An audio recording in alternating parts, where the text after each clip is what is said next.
আরো পরিষ্কার করি, ঠাকুরগাঁয়ে জামাতের আমির, জেলা জামাতের আমির বেলাল উদ্দিন, তিনি সৈয়দপুর বিমানবন্দরে টাকা সহ যখন ধরা পড়লেন, উনি কি বললেন? সাংবাদিকরা জিজ্ঞাসা করলেন কিসের টাকা, বলতেছেন যে এটা ব্যবসায়িক টাকা। কত টাকা? বললো 50। বললো 50? হ্যাঁ 50 প্লাস।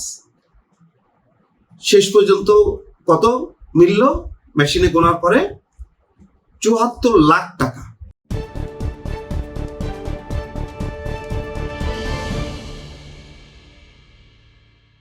দেখেন, আমরা একটা সৎ দলের সৎ নেতার বক্তব্যটা শোনেন, দেখেন।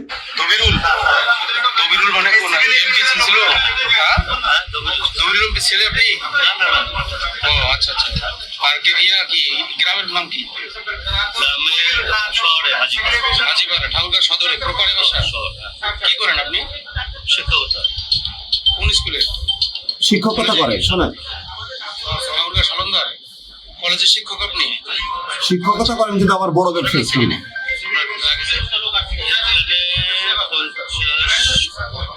50 প্লাস আছে। 50 লাখ।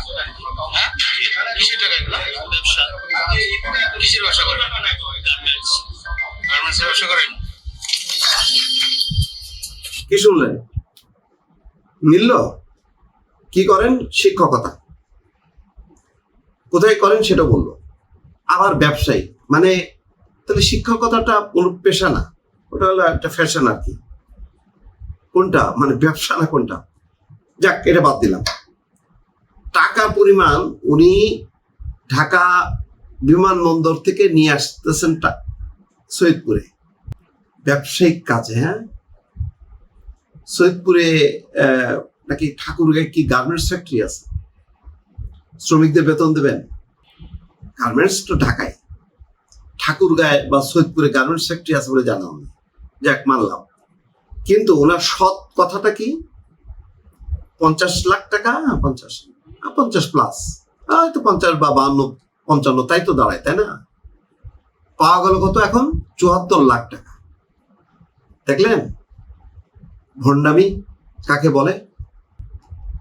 একদম হাতে নাতে ধরা পড়ার পরও এখন এখন কুমিল্লার মুরাদনগরে 2 লাখ টাকা সহ জামাত নেতা গ্রেপ্তার। আবার 14 গ্রামে ভোটার স্লিপের সাথে টাকা বিলির সময় ওয়ার্ড বিএনপি নেতা সহ 2 জন গ্রেপ্তার। আর এখানে টাকা গণনা শেষ, সৈয়দপুরে মিলেছে 74 লাখ টাকা। স্পটের আমি একদম যা আসছে তাই বলছি। কুমিল্লা, নোয়াখালী, খুলনা সহ বিভিন্ন স্থানে টাকা লেনদেন করছে জামাত। সৈয়দপুরের বিমানবন্দরের কাণ্ডকে বিচ্ছিন্ন দেখার সুযোগ নেই, এটা বিএনপির পক্ষ থেকে বলছে। যাই, বিএনপি কি বললো না বললো সেটা গুরুত্বপূর্ণ না, গুরুত্বপূর্ণ জামাত কি বলছে। বলছে এহসানুল মাহবুব জুবায়ের বলছেন যে নেতাদের প্রশ্নবিদ্ধ করতে নাটক সাজানো হয়েছে, টাকা সহ জেলা জামাতের আমির আটক। আচ্ছা, উনি দাবি করতেছেন যে নাটক সাজানো হয়েছে। উনি ওনার টাকাটা কত টাকা নিয়ে আসছেন এটা কি উনি জানেন না? এটা হয় কোনোদিন? উনি তো পরিষ্কারভাবে বলতে পারতেন যে এখানে 74 লাখ টাকা আছে, এটা আমার ব্যবসায়িক টাকা, 4 দিন বন্ধ থাকবে, ব্যবসা বাণিজ্য টাকা লেনদেন করতে পারবো না, এই জন্য আমি নিয়ে আসছি, শ্রমিকরা চলে আসছে, বলতে পারতেন। মানে না, সেই বলার অবস্থায় তিনি নেই, কারণ তখন তিনি কট। তার ভাষ্যটা যে পুরোপুরি মিথ্যা, এটা পরিষ্কার। আচ্ছা, নিজের ব্যবসায়িক টাকা মানে মাথা নিচু করে লুকায় তিনি যাবেন কেন? তার আগেই তো সবাই ওনার ছবি নিছে, এটা পরিষ্কার। এই ব্যাপারে আর কোনো দ্বিধাদ্বন্দ্ব অবকাশই নাই যে এটা হচ্ছে ভোটের টাকা, ভোটারদেরকে প্রভাবিত করা, ভোট কেনা বেচা, এই কাজে হচ্ছে এই টাকাটা ব্যবহার হবে। তাহলে দেখেন এখনো পরিস্থিতিটা কি বিভিন্ন জায়গায় জায়গায় ধরতেছে। এটা এই তৎপরতাটা ভালো, এটা আরো আগের থেকে করতে পারলে ভালো হতো। ভোটের আগের দিন হয়তো এখন না করলেই নয়, কারণ এখন তো টোটাল প্রশাসন, পুলিশ, সেনাবাহিনী, আইন শৃঙ্খলা বাহিনী নিয়ন্ত্রণে আছে বলে কিছুটা আমরা ধরা পড়লো আর কি। এর আগে এই যে অর্থ মন্ত্রণালয় আছে, নির্বাচন কমিশন আছে, প্রশাসন আছে, কেউ কিছু করলো না। কোটি কোটি টাকা কিন্তু অলরেডি হাতে হাতে চলে গেছে। দেখলেন না টাকার গরম কাকে বলে? শাহরিয়ার কিভাবে টাকা বিলি করতেছে। আমার কথা হলো এবারের ভোটটা সুন্দর হওয়ার দরকার ছিল। এবার ভোট নিয়ে বিএনপি হোক, জামাত হোক, যেই হোক না কেন, যারা প্রভাব বিস্তার করবে, ভোট কেনাবেচা করবে, তাদেরকে আটক করা হোক। এই ব্যাপারে কোনো ছাড় নেই। নির্বাচনে যেই জিতবে, জনগণ যাকে ভোট দেবে।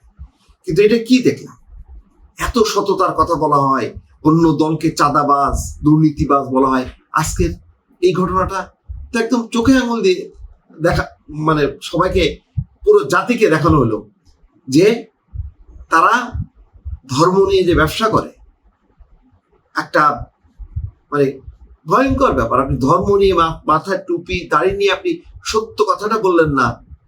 আপনি বলতেছেন 50 লাখ টাকা, 74 লাখ, কোথায় 50 লাখ আর কোথায় 74 লাখ টাকা? ব্যবসায়িক কাজে, পেশা শিক্ষকতা, আবার বলতেছে ব্যবসায়ী। কি চমৎকার! ব্যবসাও করা যায়, আবার শিক্ষকতাও করা যায়। ভালো, চলুক এইভাবে।